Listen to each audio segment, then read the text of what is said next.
Kannauj Lok Sabha seat से 2 बार सांसद रह चुकी डिंपल यादव ने आज अपना पर्चा दाखिल किया। डिंपल यादव पूर्व मुख्यमंत्री अखिलेश यादव की पत्नी हैं। आज उनके नामांकन में तमाम हस्तियां मौजूद रहीं। जया बच्चन, सतीश चंद्र मिश्रा और राम गोपाल यादव भी नामांकन में पहुंचे और उन्होंने जनसभा को संबोधित भी किया। नामांकन से पहले अखिलेश यादव मंदिर पहुंचकर पूजा अर्चना की और आशीर्वाद लिया।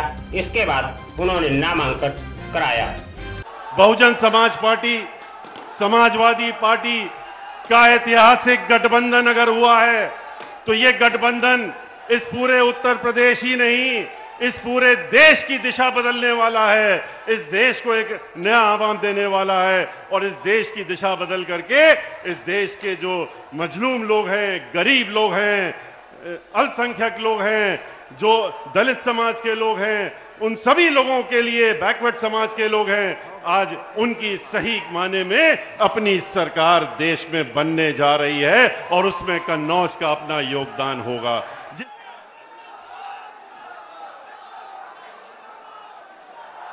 और आप सब की तरफ से और अपनी तरफ से डिंपल को आज के दिन की बहुत बहुत बधाई, शुभकामनाएं और आशीर्वाद।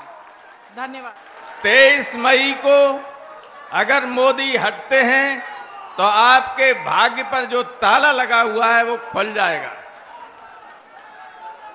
और इसलिए हर हिंदुस्तानी की, कन्नौज के हर नागरिक की ये जिम्मेदारी है कि यहां से डिंपल यादव को, और जहां हमारा उम्मीदवार नहीं है वहां हमारे गठबंधन के प्रत्याशी बहुजन समाज पार्टी के प्रत्याशियों को यहां साइकिल का बटन दबाएं और जहां बीएसपी का उम्मीदवार है वहां हाथी का बटन दबाएं। हमारे दोनों नेताओं ने, श्री अखिलेश यादव जी ने, बहन मायावती जी ने ये कहा है कि जो बसपा का उम्मीदवार है, अखिलेश जी ने कहा वो हमारा उम्मीदवार है, बहन जी ने कहा कि जो सपा का उम्मीदवार है वो हमारा उम्मीदवार है। अब की एक ही चिन्ह होगा, मशीन पे 2 नहीं होंगे, या तो साइकिल होगा या हाथी होगा। यहां साइकिल है, साइकिल का बटन दबाइए और 5 साल में जितना गड़बड़ियां हुई हैं, जितना झूठ बोला गया है, जितना आज भी टीवी पे चल रहा है, न 15 लाख आए, न अच्छे दिन आए, और कितने हवाई चप्पल वाले हवाई जहाज पे उड़े, बोलो। तो ये बताओ, अपनी अपनी पोलिंगों को 90% करोगे कि नहीं, और उससे ऊपर? देखिए, हाथ उठा के वादा कर रहे हो, वादा खिलाफी मत करना। ये बीच में हाथ नहीं उठ रहे हैं, क्या बात है? चलिए, आपको बहुत बहुत धन्यवाद। विजयी बनाओ डिंपल को, दिल्ली में सत्ता में पहुंचाइए महागठबंधन को। जितने भी लोग उपस्थित हैं, क्या, क्योंकि मैं खुद एक माँ हूं, तो मैं पूछना चाहूंगी कि आप लोग क्या अपने बच्चों को चौकीदार बनाना चाहते हैं?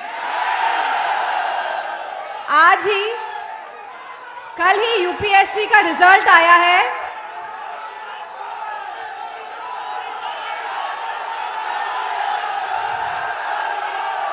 ठीक,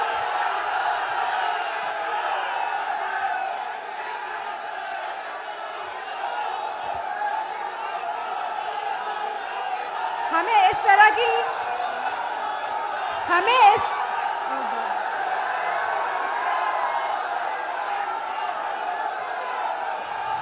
शांत कल ही यूपीएससी के रिजल्ट आए हैं और हम जानते हैं कि हमारे बच्चे अधिकारी बनने जा रहे हैं। तो जो लोग मानते हैं कि देश के वो हर बच्चे को चौकीदार बनाना चाहते हैं, तो मैं कहना चाहूंगी वे सरासर गलत है। हमें चाहिए, एक अच्छी सरकार को चाहिए कि वह शिक्षा की तरफ बच्चों के ध्यान दे, उन्हें ऐसे अवसर दें जिससे कि वह खुद पढ़ लिख के अपने आप अपने पैरों में खड़े हो सके।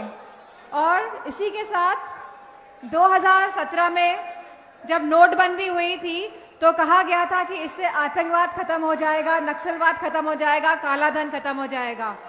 लेकिन आज सबसे ज्यादा अगर आतंकवाद कश्मीर में है और रोज हमारा एक नौजवान, रोज हमारा एक जवान, फौज का जवान रोज एक शहीद हो रहा है, तो ये मैं समझती हूँ ये मौजूदा सरकार की नाकामी है कि रोज़ पुलवामा की घटना बहुत ही दुखदाई, बहुत ही बेहद दुखदायक थी, लेकिन पुलवामा की घटना के बाद भी लगातार हमारे जवान वहाँ पे शहीद हो रहे हैं, लगातार आतंकवाद बढ़ रहा है और मौजूदा सरकार को ये मानना पड़ेगा कि उनकी सरकार जब से आई है हमारे शहीदों की शहादत में बढ़ोतरी लगातार होती रह रही है।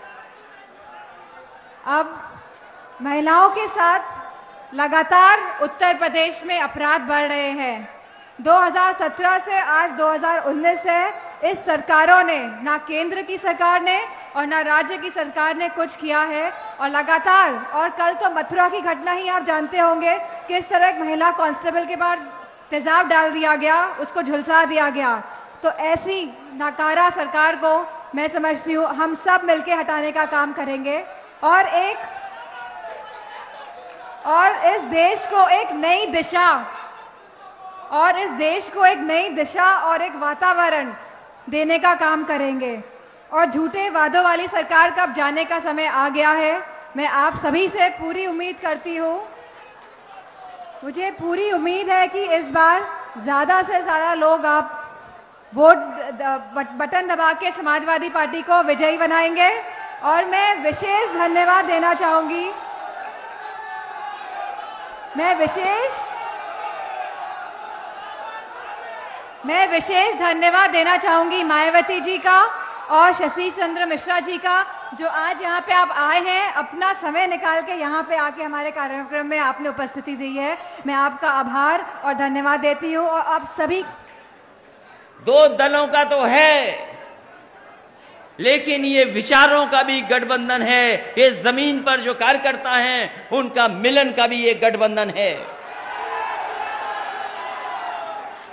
उत्तर प्रदेश में क्या बदलाव आया, वो बदलाव तो आपने देखा। जब सपा और बसपा मिल गई तो उत्तर प्रदेश में कैसा बदलाव आया है आप जानते होंगे। एक मठ और एक बाबा जी जो मुख्यमंत्री हैं हमारे, इनसे अच्छा मुख्यमंत्री कोई हो नहीं सकता। गठबंधन हुआ, वो अपनी सीट नहीं बचा पाए। गठबंधन हुआ, सीट खो दी। और एक और दूसरे जो अपने आप को कहते थे कि हम एक दूसरी सीट, और जो अपने आप को स्टार बैकवर्ड कहते थे, स्टार बैकवर्ड कहने को तो वो उप मुख्यमंत्री हैं, लेकिन एक बार उस गलती से कुर्सी पे बैठ गए थे, दोबारा उस कुर्सी पर नहीं बैठ पाए। ऐसे आपके स्टार बैकवर्ड हैं। इसलिए ये गठबंधन केवल विचार दलों का नहीं है, ये जनता का संगम है। और मैंने कई मौकों पर कहा यही गठबंधन है जो देश की राजनीति को दिशा देने वाला है। जो बात कभी डॉक्टर भीमराव अंबेडकर जी और डॉक्टर राम मनोहर लोहिया जी से शुरू हुई थी, अगर इतिहास के पन्ने हम पलटने और राजनीति के इतिहास के पन्ने अगर हम पलट करके देखें, ये वही गठबंधन है जो एक बार डॉक्टर भीमराव अंबेडकर जी और डॉक्टर राम मनोहर लोहिया जी मिलकर के करना चाहते थे। दोनों मिलकर के एक साथ आगे बढ़ना चाहते थे, लेकिन समय ने उन्हें मौका नहीं दिया। लेकिन वही गठबंधन एक बार फिर बना था।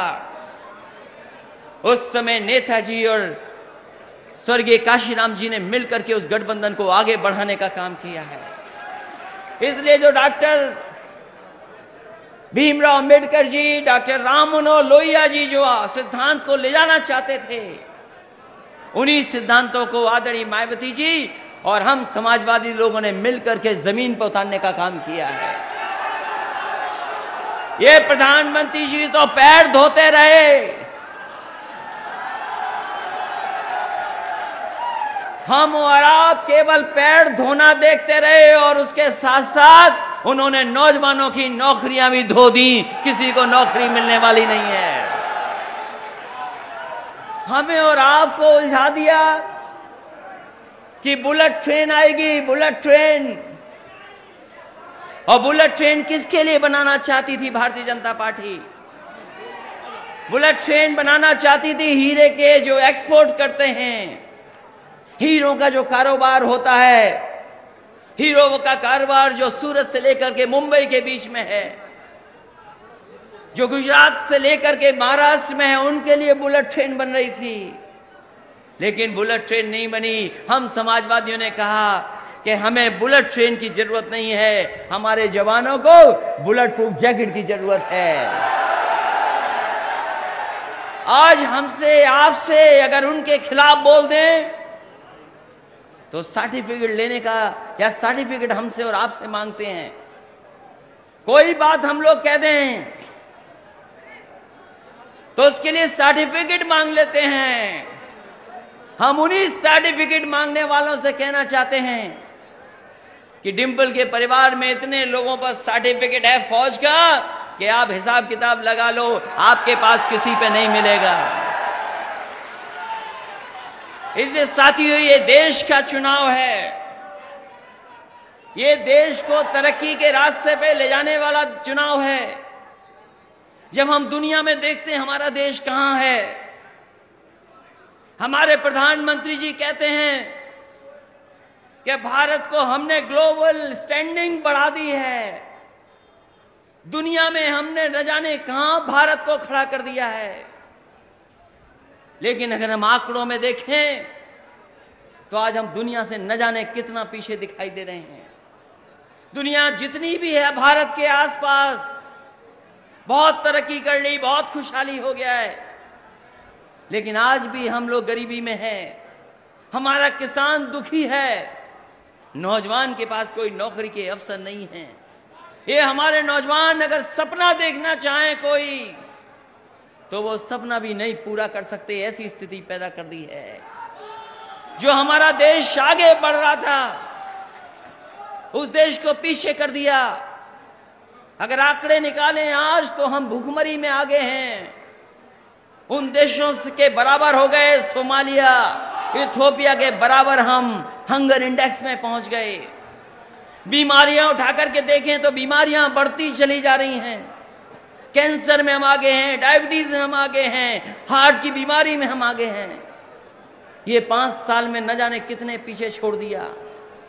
और जो बदलाव लाना था वो बदलाव नहीं आया है, जो खुशहाली आने थी वो नहीं आई है। ये पहली सरकार है जिसने अपने वादे के खिलाफ काम किया है। कोई सरकार ऐसी नहीं जो अपने वादे के खिलाफ काम करती हो। ये भारतीय जनता पार्टी की सरकार है जो वादा करती है उसके खिलाफ काम करती है।